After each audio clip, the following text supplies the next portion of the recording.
Bapak, Ibu, Saudara-saudara yang dikasihi oleh Tuhan Yesus Kristus, pada saat ini kita bersama-sama bersyukur dan bersuka cita karena kita semua merayakan hari ulang tahun Gereja Kristen Indonesia GKI yang ke-32 tahun. Kita pada saat ini merayakan ulang tahun GKI di tengah-tengah situasi yang sangat khusus. Karena pandemi COVID-19 ini menghadirkan gelombang perubahan dan juga gelombang persoalan yang begitu besar bagi umat manusia. Saya tentu tidak mau mengajak kita mensyukuri penderitaan.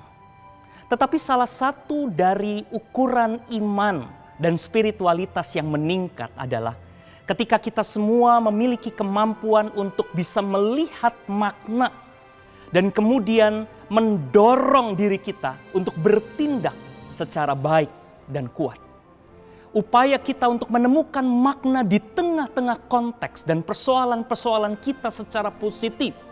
Dan kemudian menghadirkan tindakan-tindakan dan kreativitas untuk keluar dari persoalan. Tema dari hari ulang tahun Gereja Kristen Indonesia yang ke-32 tahun ini adalah GKI yang terus-menerus mau membaharui diri. Kita tidak akan pernah mungkin mampu membaharui diri ketika kita sendiri tidak mampu menemukan makna-makna yang kuat dan positif sekalipun di tengah-tengah persoalan-persoalan. Karena itu Bapak, Ibu, dan Saudara-saudara yang dikasihi oleh Tuhan, kita semua saat ini diundang di tengah-tengah perenungan pada saat kita merayakan ulang tahun GKI. Kita semua diundang untuk kembali memeriksa bagaimana kita memahami Allah kita. Bagaimana gambaran Allah terbangun di dalam diri kita. Ini bukan hanya soal Allah yang mau hadir dan turut menderita di tengah-tengah umat manusia. Tetapi juga soal bagaimana Allah mengajak dan mengundang kita untuk ikut bersama-sama menghadirkan kehidupan, menghadirkan penciptaan yang baik, menghadirkan kekuatan di tengah-tengah berbagai macam persoalan. Pada saat ini kita semua diundang untuk melihat Allah yang mengajak kita bersama-sama ada di tengah-tengah kehidupan dan menghadirkan perbaikan-perbaikan. Disitulah kita akan menemukan tujuan-tujuan dan nilai-nilai hidup yang bisa mendorong kita menemukan makna-makna yang kuat. Barangkali kita perlu melakukan redefinisi pada tujuan gereja kita. Bagaimana kita memahami persekutuan, apa yang harus kita pahami tentang pelayanan, dan bagaimana kesaksian seharusnya kita tunjukkan. Kemampuan kita untuk memiliki nilai dan tujuan dan mendorong makna yang kuat di tengah-tengah konteks dan persoalan kita akan menghadirkan gereja yang mau dan bisa terus menghadirkan kebaikan di tengah-tengah umat manusia dan dunia.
Bapak, Ibu, dan saudaraku yang dikasihi oleh Tuhan Yesus Kristus, marilah kita mulai ibadah online kita pada hari ini dengan satu pengakuan bahwa pertolongan kita adalah di dalam nama Tuhan yang menjadikan langit dan bumi. Kasih karunia dan damai sejahtera dari Allah Bapa kita dan dari Tuhan Yesus Kristus menyertai saudara sekalian.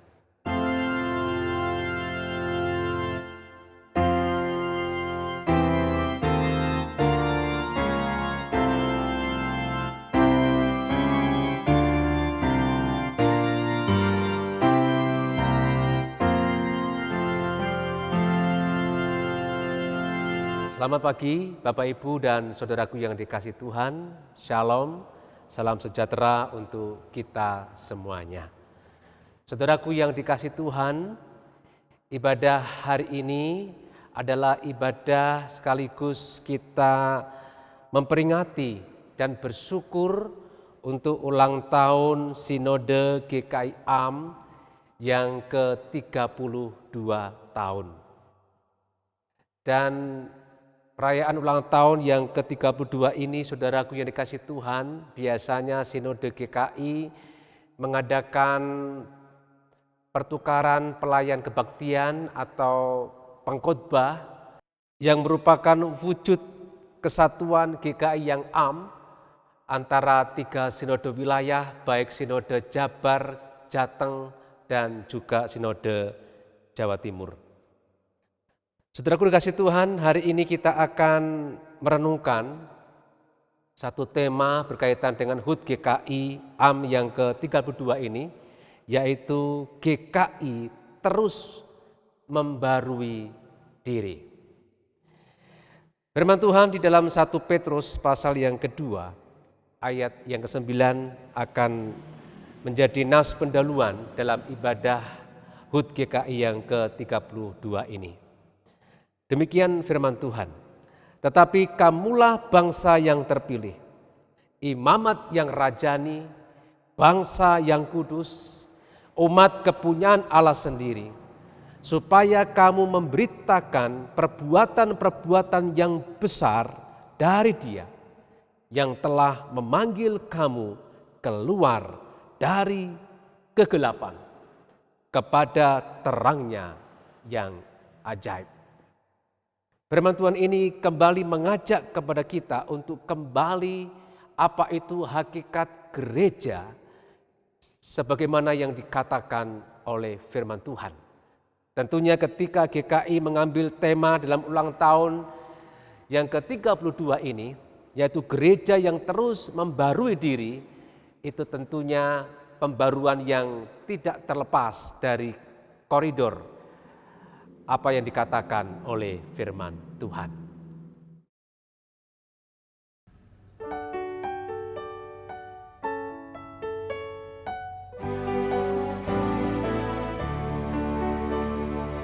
Hidup yang jujur hendak-Ku serah pada Yesusku yang aku sembah.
Saudaraku yang kasih Tuhan, sebelum kita melanjutkan ibadah kita, marilah kita mengakui segala dosa-dosa kita di hadapan Tuhan.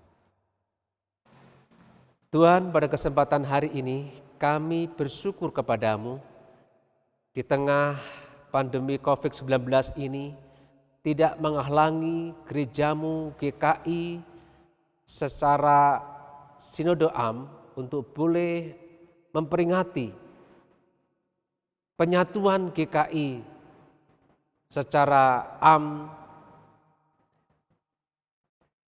di mana hari ini telah menjalaninya selama 32 tahun.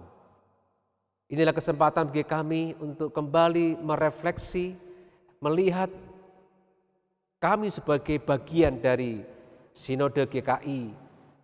Apakah sejauh ini kami sudah benar-benar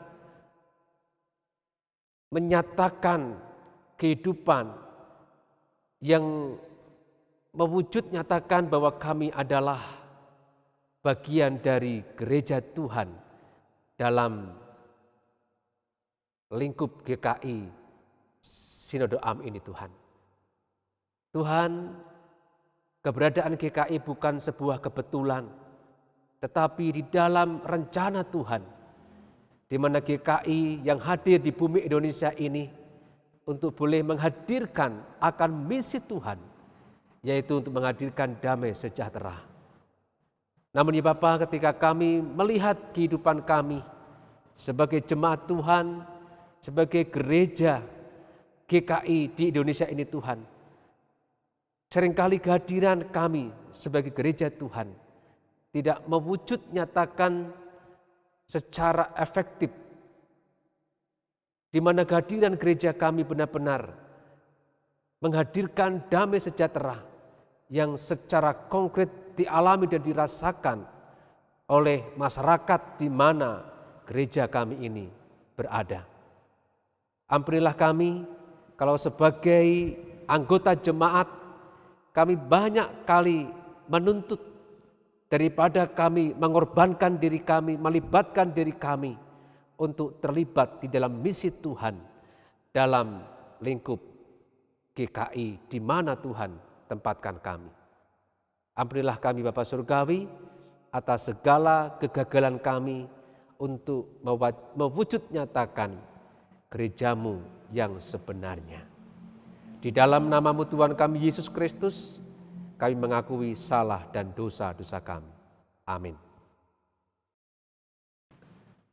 Saudaraku dikasihi Tuhan, bagi kita yang sudah mengakui dosa-dosanya, Tuhan memberikan berita anugerah kepada kita semuanya. 1 Petrus pasal 2 ayat 24 sampai 25 menjadi berita anugerah bagi kita semuanya.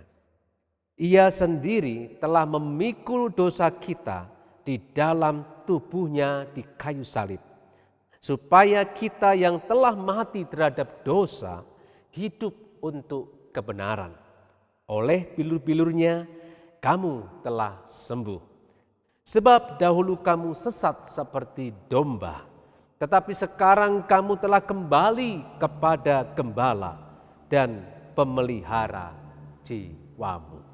Demikianlah berita anugerah dari Tuhan.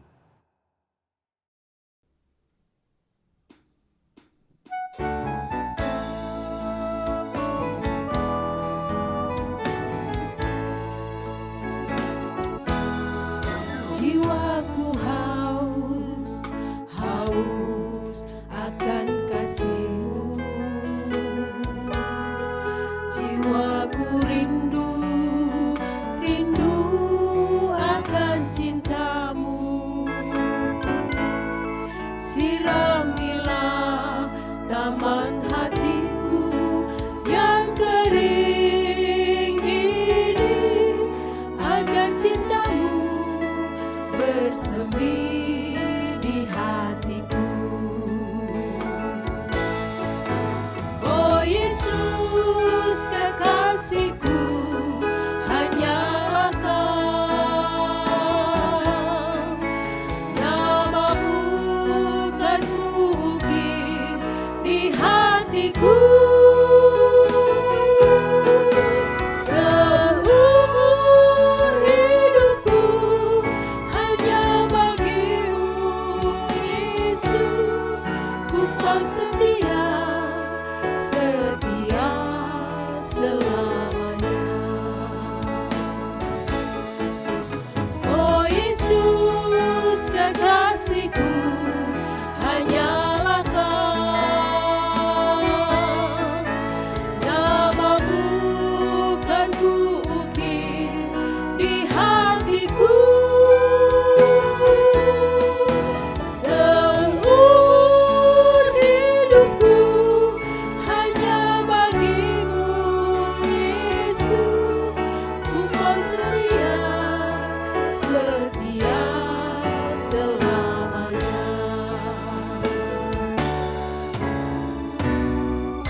Saudaraku yang kasih Tuhan, tiba saatnya kita akan belajar bersama-sama merenungkan firman Tuhan.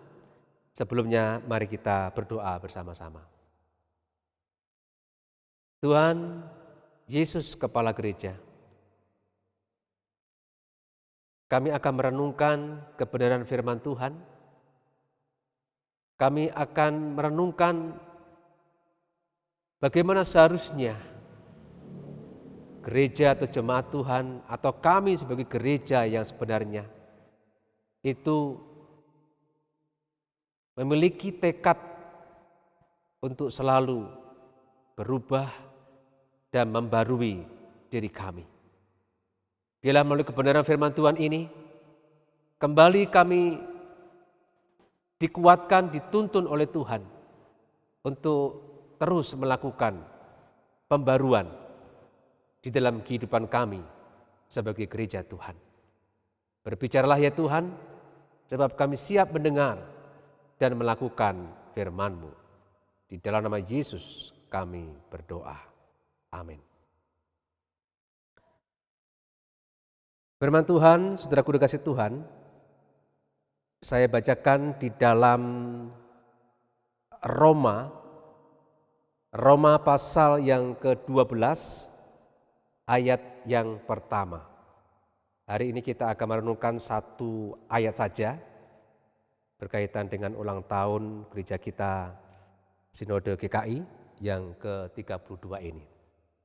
Demikian firman Tuhan dalam Roma 12 ayat yang pertama. Karena itu saudara-saudara, demi kemurahan Allah, aku menasihatkan kamu supaya kamu mempersembahkan tubuhmu sebagai persembahan yang hidup, yang kudus dan yang berkenan kepada Allah. Itu adalah ibadahmu yang sejati. Demikianlah firman Tuhan yang berbahagia saudara sekalian yang tidak hanya mendengarkan, membaca, tetapi yang juga melakukannya dalam kehidupan saudara sehari-hari. Haleluya. Saudaraku yang kasih Tuhan, dalam kesempatan ini sebelum kita mendengarkan firman Tuhan, kita akan menyaksikan sebuah persembahan pujian atau vokal group dari alumni remaja jadul GKI Wonosobo atau disingkat dengan Remadul. Remajadul ya. Atau disingkat dengan Remajadul ya. Remaja jadul. Kami persilakan.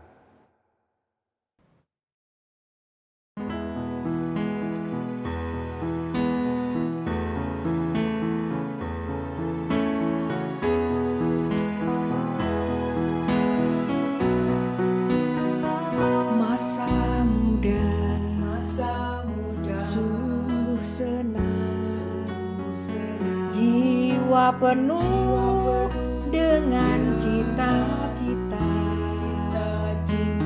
dengan api yang tak kunjung padam, selalu membakar dalam kalbu. Masa mudaku, masa yang terindah, masa Tuhan memanggilku. Masa mudaku, masa yang ku kenal, ku tinggalkan semua dosaku.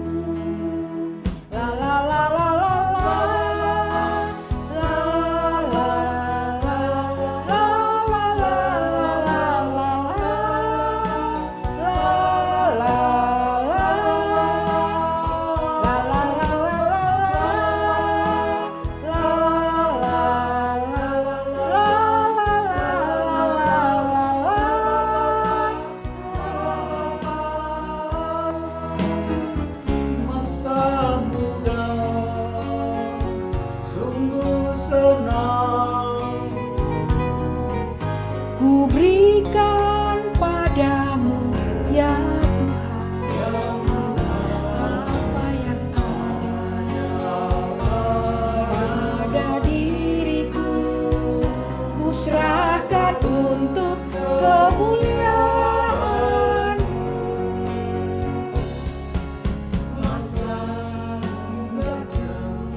Masa mudaku, masa yang terindah, masa Tuhan memanggilku.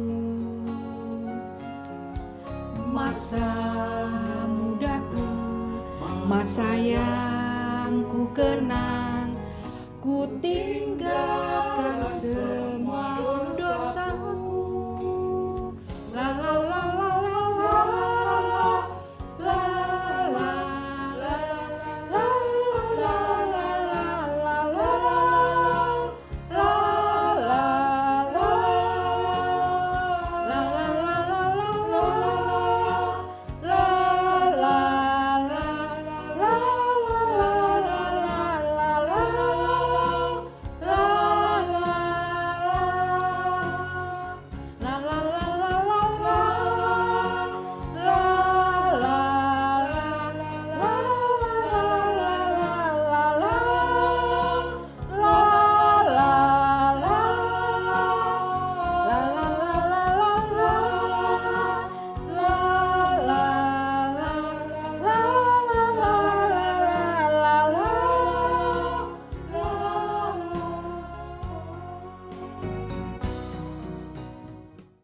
Terima kasih untuk persembahan pujian dari Rema Jadul GKI Wonosobo yang dalam kesempatan ini telah mempersembahkan pujian yang mengajak kepada kita yang masih muda ini supaya tidak berhenti berbuat sesuatu, berhenti berkarya, memberikan sumbangsih untuk gereja kita, yaitu GKI. Saudaraku yang kasih Tuhan, siapa di antara saudara yang tidak punya HP? Saya yakin saudara sekalian, sebagian besar saudara yang berada di rumah itu pasti memiliki HP.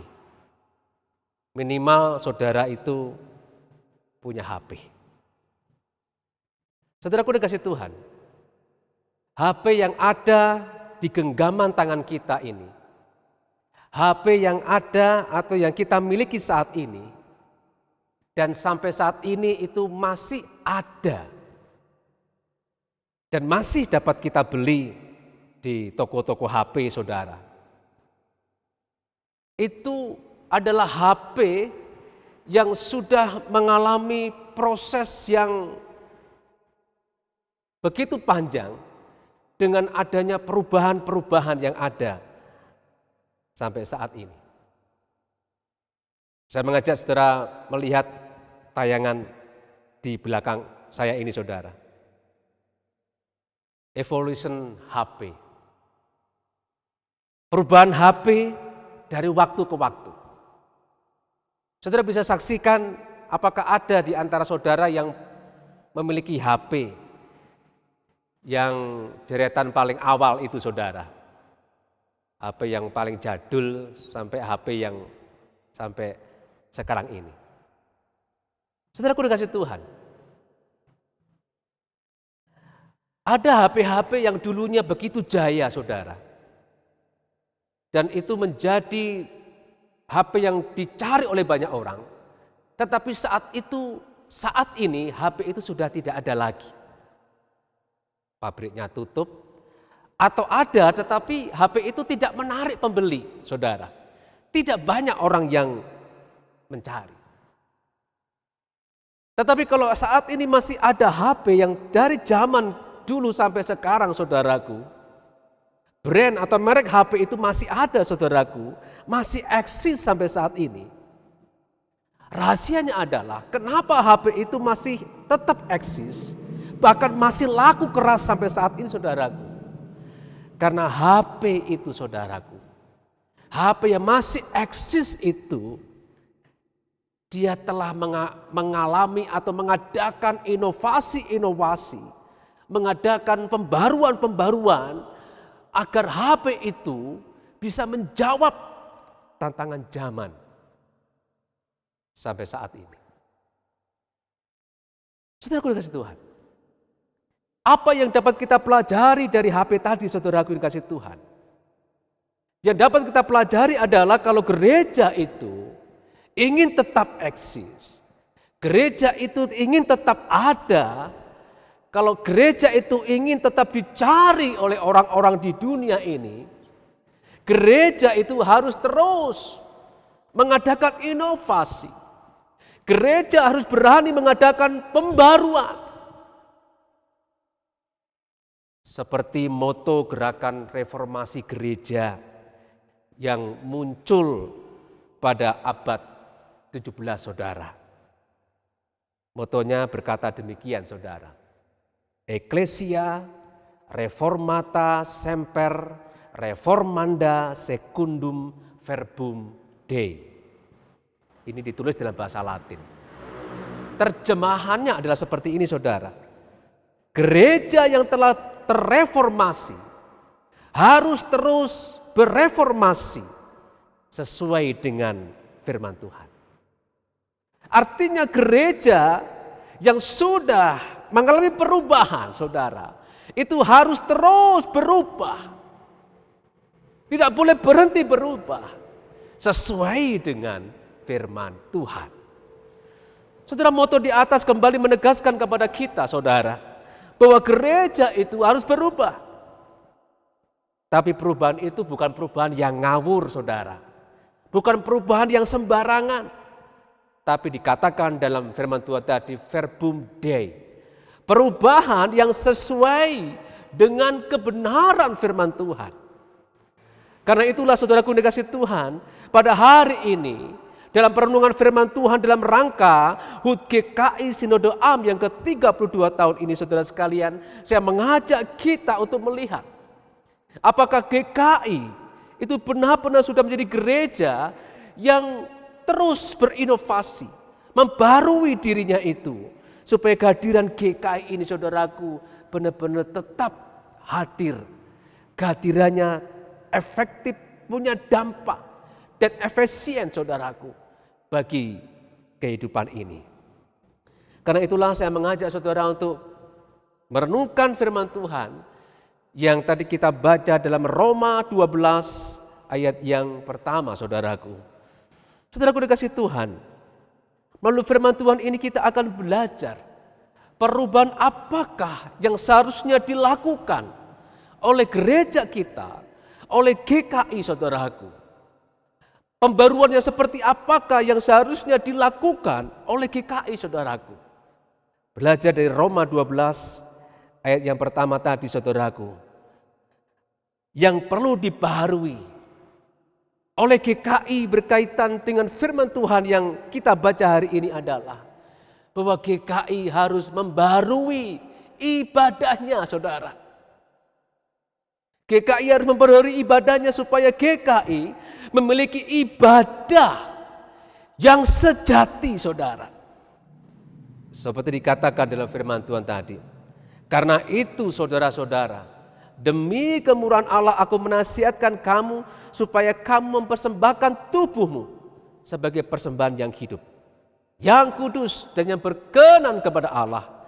Itu adalah ibadahmu yang sejati.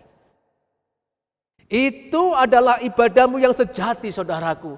Itulah yang akan menjadi fokus kita, bahwa hendaklah, saudaraku, kita membarui ibadah kita, agar ibadah kita itu menjadi ibadah yang sejati, agar GKI memiliki ibadah yang sejati, saudaraku. Apa itu arti sejati, saudara? Sejati itu artinya benar. Sejati itu artinya sebenarnya. Sejati itu artinya tidak palsu, tidak pura-pura. Sejati itu artinya murni. Sejati itu artinya tidak campuran, genuine, saudara. Jadi dari sini kita bisa melihat bahwa ibadah yang sejati itu adalah ibadah yang benar. Saudaraku yang dikasihi Tuhan, seringkali kita itu merasa sudah cukup kalau kita itu beribadah pada hari Minggu. Dengan kita mengatakan, kalau belum ibadah hari Minggu, rasanya kok ada sesuatu yang kurang. Atau kalau belum mengikuti ibadah online atau ibadah di keluarga kita, rasanya belum lengkap. Saudaraku yang kasih Tuhan, itu semuanya adalah hal yang baik, saudara. Tapi itu semuanya belum cukup. Karena ibadah yang sejati tidak hanya cukup kita itu beribadah secara ritual atau secara formal di gereja, saudara. Tetapi ibadah yang sejati itu, saudaraku yang dikasihi Tuhan, itu melebihi ibadah formal. Ibadah sejati itu melebihi ritual yang kita lakukan ketika kita itu beribadah di gereja. Saudaraku yang kasih Tuhan, lalu seperti apa ibadah yang benar atau yang sejati tadi itu, saudara? Lalu seperti apa ibadah yang tidak palsu itu, saudara? Mari kita perhatikan kembali, saudaraku yang kasih Tuhan, di dalam ayat tadi, saudara.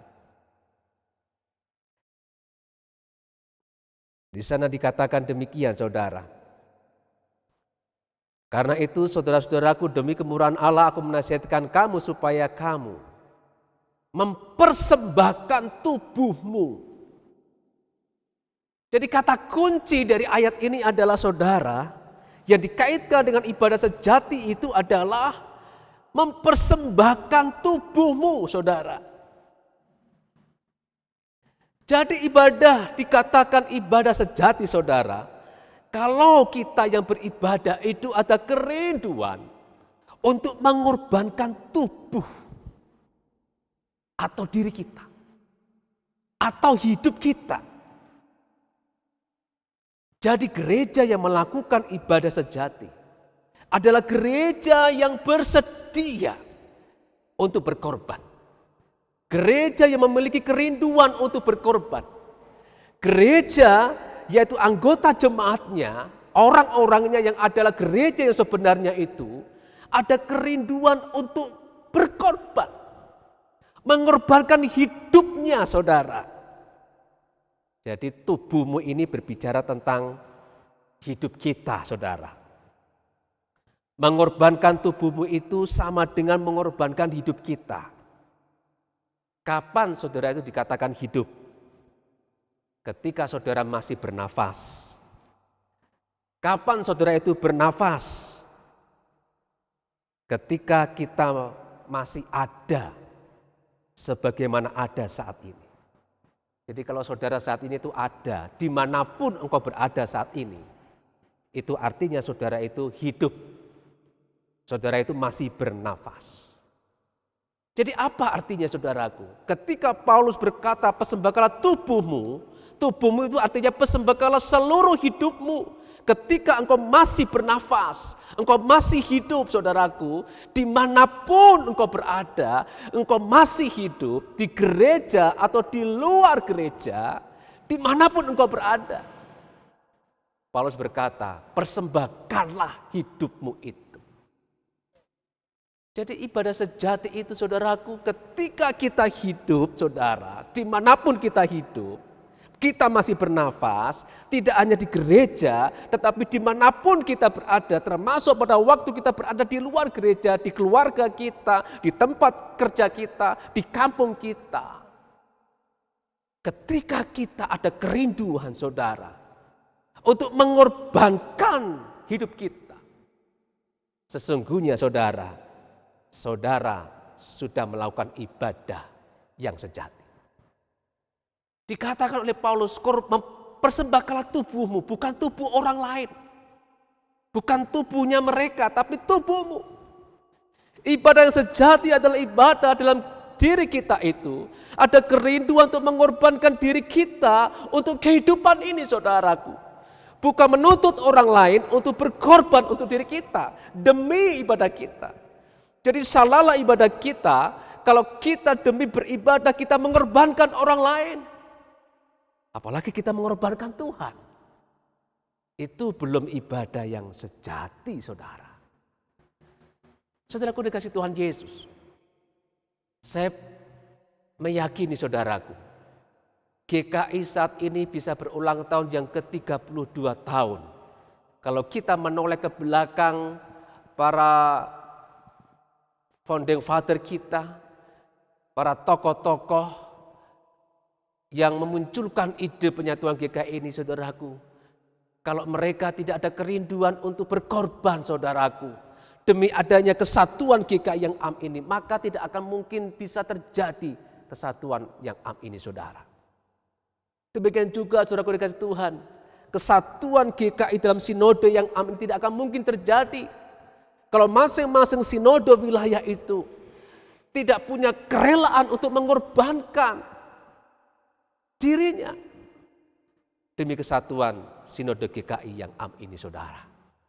Karena itulah Bapak Ibu dan saudaraku yang dikasih Tuhan, dalam ulang tahun GKI yang ke-32 tahun ini, saudara, marilah kembali kita belajar, kita menjadi jemaat Tuhan, kita menjadi jemaat Tuhan yang rela berkorban, saudara.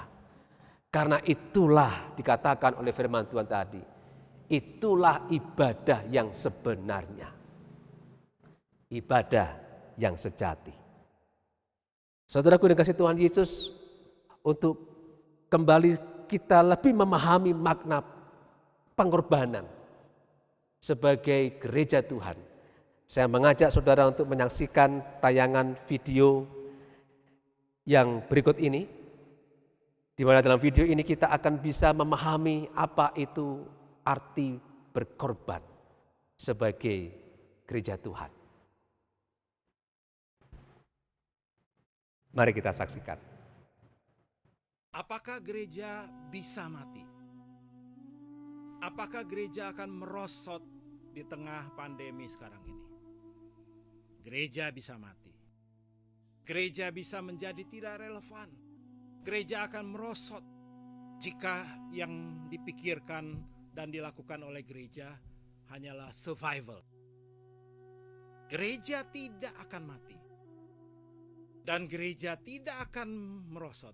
Bahkan gereja akan hidup dan memuliakan Tuhan bila gereja memberikan sacrifice, yaitu pengorbanan bagi Tuhan dan bagi dunia ini.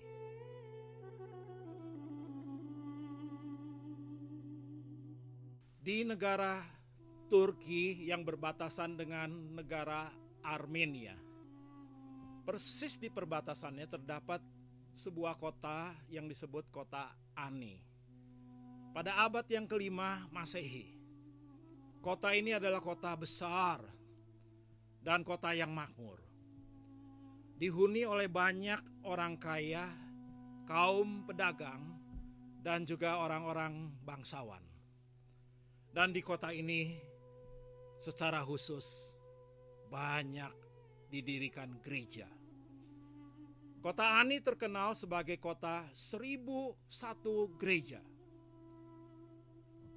Pada abad yang ke-10 dan abad yang ke-11, 2 abad itu selama kurang lebih 85 tahun adalah masa keemasan kota Ani.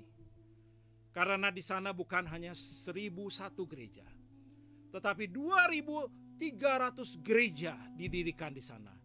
Ditambah dengan 700 sekolah Kristen yang menampung 82.000 murid dan puluhan seminari juga didirikan di sana.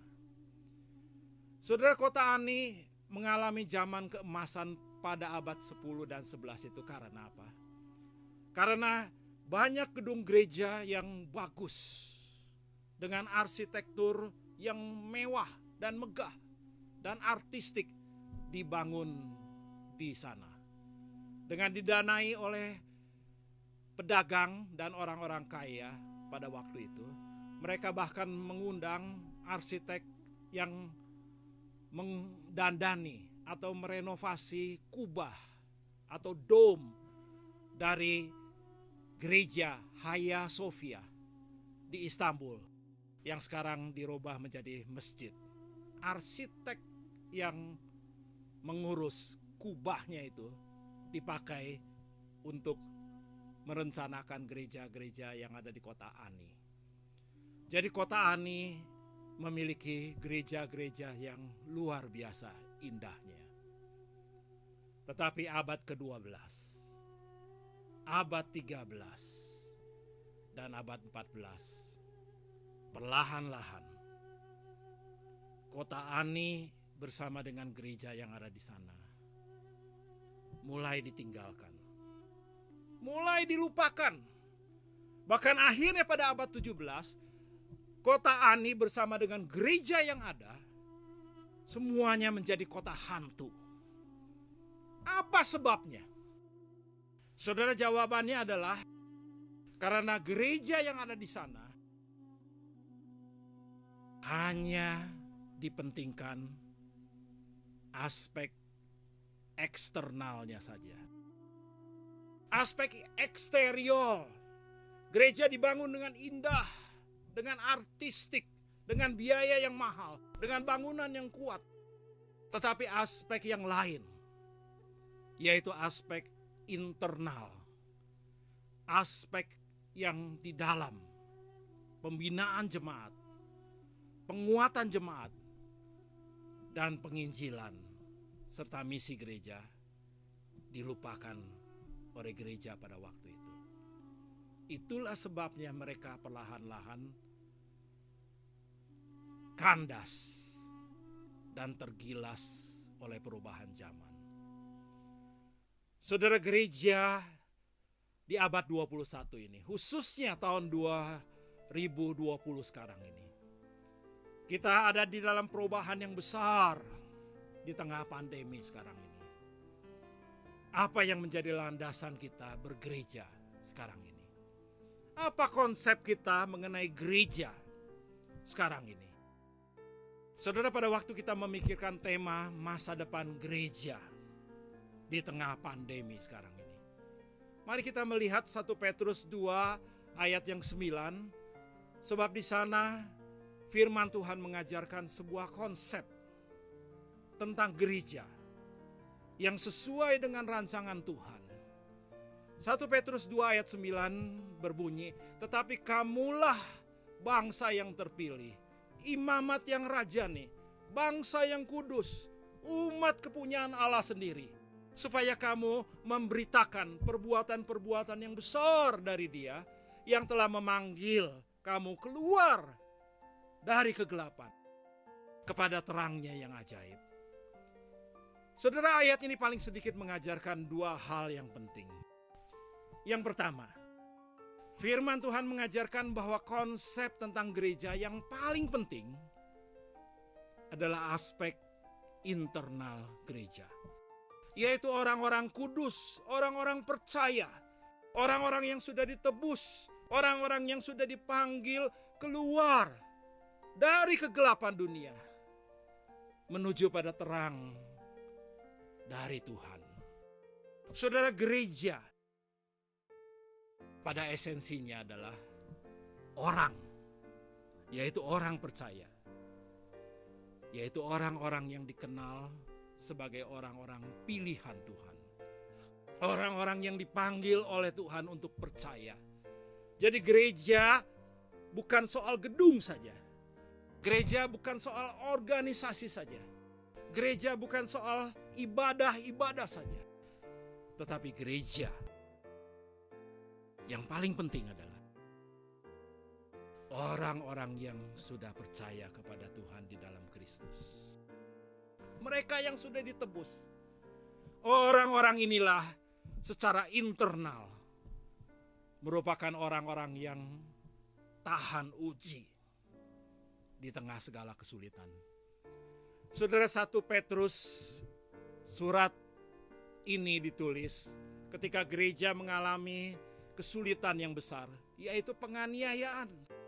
Dan Petrus berkata di pasal 4 ayat 16, jika ia menderita sebagai orang Kristen, yaitu menderita di tengah penganiayaan, janganlah ia malu. Janganlah ia malu. Karena nama Kristus ada di sana. Saudara, orang Kristen akan tahan uji di tengah penderitaan dan penganiayaan. Saya percaya orang Kristen yang sejati tidak akan hilang. Gereja yang sejati, yaitu orang-orang percaya, tidak akan hilang, tidak akan merosot, tidak akan undur di tengah-tengah pandemi sekarang ini. Saudara, di tengah pandemi sekarang ini, gereja tidak bisa beribadah di gedung gereja. Gereja menjalankan live streaming. Tetapi saya dengar banyak gereja yang ikut live streaming itu menurun sekali. Merosot sekali. Saya percaya inilah cara Tuhan untuk memurnikan gereja. Hanya orang-orang percaya, hanya orang-orang yang sudah dipanggil keluar dari kegelapan, masuk dalam terang Tuhan, merekalah orang-orang percaya yang ada di dalam gereja yang sejati. Merekalah yang secara internal memiliki iman yang kokoh di tengah perubahan zaman sekarang ini. Yang kedua, saudara, gereja menurut konsep 1 Petrus 2 ayat 9 adalah gereja yang mengerti tentang misi Tuhan. Supaya kamu memberitakan perbuatan-perbuatan yang besar dari Dia. Saudara, kita dipanggil untuk melakukan misi Tuhan. Orang Kristen yang sudah ditebus oleh Tuhan punya identitas yang baru. Mereka punya new identity. Sekarang Tuhan menginginkan orang-orang yang sudah punya identitas yang baru itu menjalankan new mission, yaitu memberitakan perbuatan-perbuatan yang besar dari Tuhan Allah di dalam Kristus. Saudara, gereja di tengah kesulitan yang besar, yaitu penganiayaan. Pada waktu gereja mula-mula, mereka mengalami masa yang sulit sekali. Mereka tidak beribadah di gedung yang besar. Mereka tidak berkumpul di gedung yang official, tetapi mereka beribadah di dalam tanah. Saudara, istilah yang dipakai gereja di dalam tanah itu adalah katakombe. Itu adalah ruang di bawah tanah yang masih ada sampai hari ini. Misalnya di kota Roma, ada ruang di bawah tanah yang pengap, dingin, bau, sinar matahari tidak bisa masuk ke sana. Di sanalah gereja mula-mula beribadah. Tetapi karena mereka adalah orang-orang Kristen yang sejati, yang sudah ditebus oleh Kristus, mereka tahu tugas mereka. Misi yang baru. Mereka tetap memberitakan Kristus kemanapun mereka pergi. Saudara, gereja mula-mula memberikan sacrifice, pengorbanan. Mereka bersedia mati bagi Injil. Mereka berani mengabarkan Injil di tengah situasi yang sulit. Tanyalah kepada gereja kita masing-masing. Sekarang ini, di tengah pandemi yang melanda seluruh dunia, ketika banyak orang hanya diam di rumah, apakah gereja saudara melaksanakan misi Tuhan? Apakah gereja saudara menginjil? Apakah gereja saudara hanya memikirkan survival, yaitu terpenuhinya financial security, terpenuhinya uang kolektor yang terkumpul, atau ibadah yang program-program tetap berjalan? Apakah saudara hanya memikirkan survival saja? Saudara, gereja yang memikirkan survival saja akan tergilas oleh perubahan zaman. Tetapi kalau gereja saudara memikirkan gereja dan orang percaya harus melakukan sacrifice, memberikan pengorbanan di tengah masa sulit ini, gereja saudara memiliki significance Gereja saudara memiliki arti penting seperti gereja mula-mula. Gereja mula-mula minim dalam segala sesuatu. Mereka tidak punya dana yang besar. Mereka tidak punya resources. Kebanyakan mereka orang-orang sederhana. Mereka bukan orang-orang kaya. Tetapi gereja mula-mula menjadi gereja yang signifikan.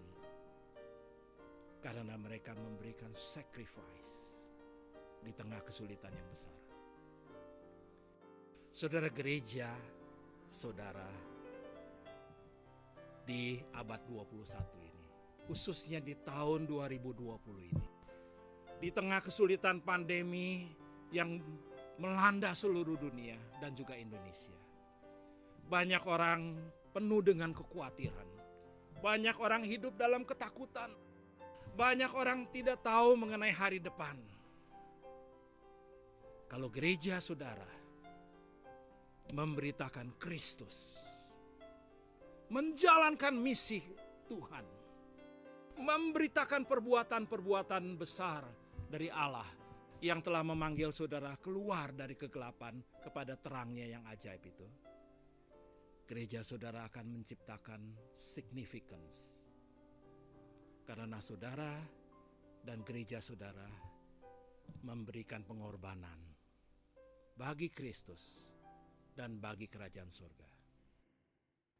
Saudaraku dikasihi Tuhan Yesus, tayangan tadi kembali menegaskan dan mengingatkan saudara dan saya bahwa gereja itu tidak akan bisa mati. Gereja akan tetap bisa hidup. Gereja akan tetap bisa ada dan eksis. Gereja akan tetap bisa relevan. Gereja bisa menjawab tantangan zaman saat ini, saudaraku. Termasuk saat ini gereja berada di tengah pandemi COVID-19 ini. Gereja akan tetap bisa ada dan hadir. Kalau gereja itu tidak hanya sibuk survival, tapi gereja sibuk sacrifice. Gereja tidak hanya sibuk mempertahankan dirinya menghadapi wabah corona ini, tapi gereja juga sibuk bagaimana gereja tetap mau berkorban untuk menjalankan misi Tuhan di tengah pandemi COVID-19 ini. Tadi diingatkan kembali oleh kita, ditegaskan kembali. Gereja yang hanya survival, gereja akan tergilas oleh zaman. Ketika saya menyaksikan video tadi, saudara, saya kembali diingatkan, saya tersentuh, saya kembali melihat perjalanan pelayanan sebagai seorang pelayan Tuhan. Apakah selama ini saya hanya sibuk untuk mempertahankan diri, survival, tapi lupa untuk rela berkorban? Saudara, bagaimana dengan keberadaan GKI saat ini? Bagaimana dengan keberadaan kita sebagai jemaat Tuhan? Di tengah pandemi saat ini, apakah gereja hanya sibuk survive, sibuk survival, mempertahankan diri? Tetapi gereja lupa akan panggilannya. Gereja harus rela berkorban. Karena berkorban itulah dikatakan oleh Roma 12 ayat yang pertama tadi, itu adalah wujud nyata ibadah yang sejati. Karena itu marilah kita melihat apakah di ulang tahun 32 tahun ini GKI sudah memperbarui ibadahnya, sehingga ibadah GKI, gereja GKI itu adalah ibadah yang sejati.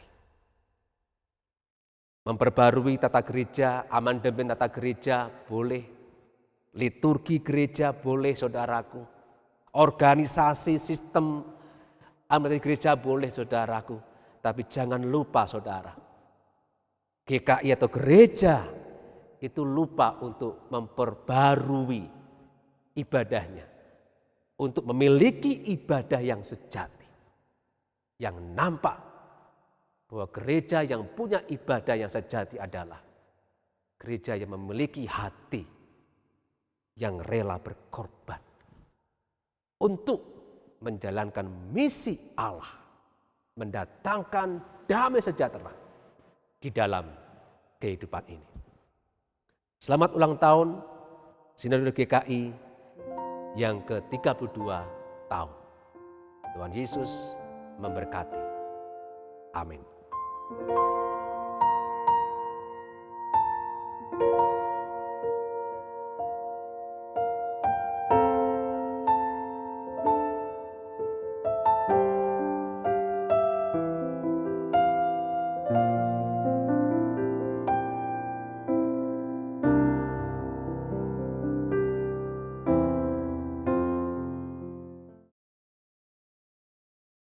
Tuhan Yesus, hari ini di ulang tahun gereja kami GKI Sinode Am yang ke-32 tahun. Kami kembali diingatkan bahwa sebagai gereja Tuhan, kami harus terus melakukan perubahan. Perubahan sesuai dengan firman Tuhan, dan firman-Mu hari ini mengingatkan kepada kami agar kami boleh melakukan perubahan di dalam ibadah kami, yaitu ibadah yang sejati, yang nampak di dalam hidup kami yang punya kerinduan dan kerelaan untuk rela berkorban demi menjalankan misi Tuhan, mendatangkan damai sejahtera. Tuhan, di tengah pandemi COVID-19 ini, sebagai gereja kami ditantang supaya kami tidak hanya sibuk untuk survival, tetapi kami juga sibuk untuk sacrifice, sibuk untuk berkorban, untuk tidak berhenti menjalankan misi Tuhan, mendatangkan damai sejahtera di dalam kehidupan kami, secara khusus di negeri kami Indonesia ini. Tuhan, berkatilah gereja-gereja GKI dimanapun berada Tuhan, supaya kehadirannya itu benar-benar boleh mendatangkan damai sejahtera. Kehadiran gerejamu benar-benar dapat dirasakan manfaatnya bagi masyarakat di sekitar kami. Terima kasih ya Tuhan Yesus. Berkatilah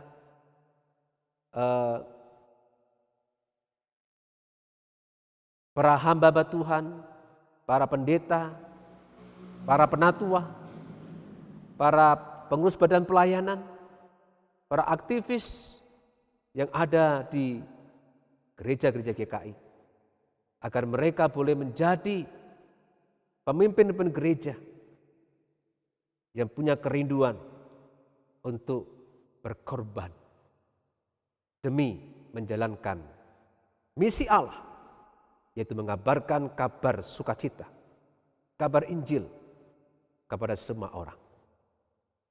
Terima kasih ya Tuhan Yesus. Kami menyerahkan untuk gereja kami di tempat ini Tuhan.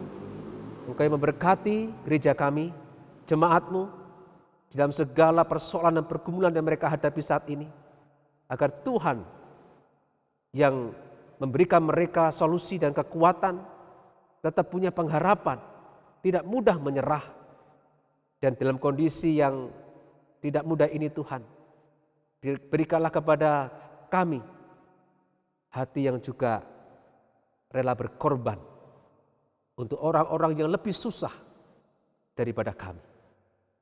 Terima kasih ya Tuhan Yesus. Kami menyerahkan bangsa kami Indonesia kepada Engkau Tuhan. Engkau yang memberikan hikmat kebijakan kepada pemimpin bangsa kami, presiden kami, wakil presiden kami, para menteri, wakil rakyat kami Tuhan. Agar mereka dapat bersinergi bersatu padu. Demikian juga Tuhan, untuk kami sebagai rakyat Indonesia, supaya kami bisa saling mendukung satu dengan yang lainnya, Karena sebaik apapun program pemerintah kami, secara khusus menghadapi pandemi COVID-19 ini Tuhan, tanpa ada kerjasama, dukungan dari masyarakat, maka semuanya itu akan menjadi sia-sia. Kami berdoa ya Tuhan, supaya pandemi COVID-19 ini segera berakhir Tuhan. Segala upaya yang dilakukan oleh bangsa-bangsa di dunia ini untuk mencari vaksin, Tuhan berkati, termasuk juga bangsa kami, para tenaga medis yang berusaha menemukan vaksin, Tuhan berkati, agar itu boleh membuahkan hasil. Terima kasih ya Tuhan Yesus, kami menyerahkan Bapa Surgawi, doa-doa syafaat kami, hanya dalam satu nama Tuhan kami, Yesus Kristus. Amin. Marilah kita bersama dengan umat Allah di masa lalu, masa kini, dan masa yang akan datang mengikat pengakuan pada baptisan menurut pengakuan Imam Rasuli. Aku percaya kepada Allah, Bapa yang Maha Kuasa, Kali langit dan bumi, dan kepada Yesus Kristus, anaknya yang tunggal Tuhan kita, yang digandung dari Roh Kudus, lahir dari anak darah Maria, yang menderita sengsara di bawah pemerintahan Pontius Pilatus, disalibkan, mati dan dikuburkan, turun dalam kerajaan maut, pada hari ketiga bangkit pula di antara orang mati, naik ke surga, duduk di sebelah kanan Allah, Bapa yang Maha Kuasa, dan dari sana ia akan datang untuk menghakimi orang yang hidup dan yang mati. Aku percaya pada Roh Kudus, gereja yang kudus dan persekutuan orang kudus, pengampunan dosa, kebangkitan orang mati, dan hidup yang kekal. Amin. Tiba saatnya kita untuk memberikan persembahan kita. Untuk ayat persembahan saya ambilkan dari Yunus 2 ayat 9. Berikut isinya. Tetapi aku dengan ucapan syukur dan kupersembahkan korban padamu. Apa yang kunasarkan akan kubayar. Keselamatan adalah dari Tuhan.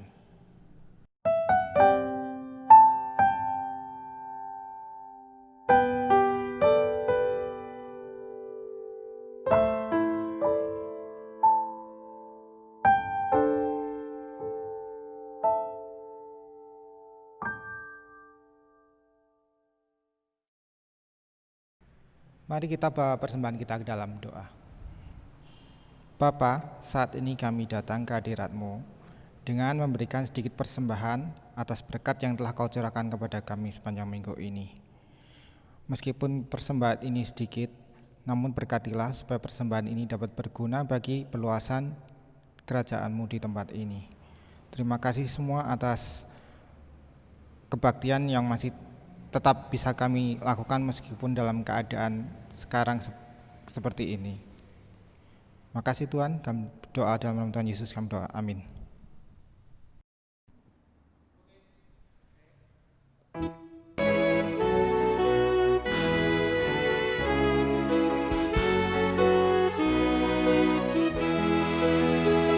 Berderaplah satu, bertegap langkahmu, junjunglah panggilannya,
Saudaraku yang dikasihi Tuhan Yesus, arahkanlah hatimu kepada Tuhan dan terimalah berkat Tuhan. Tuhan memberkati dan melindungi engkau. Tuhan menyinari engkau dengan wajah-Nya dan memberikan engkau kasih karunia.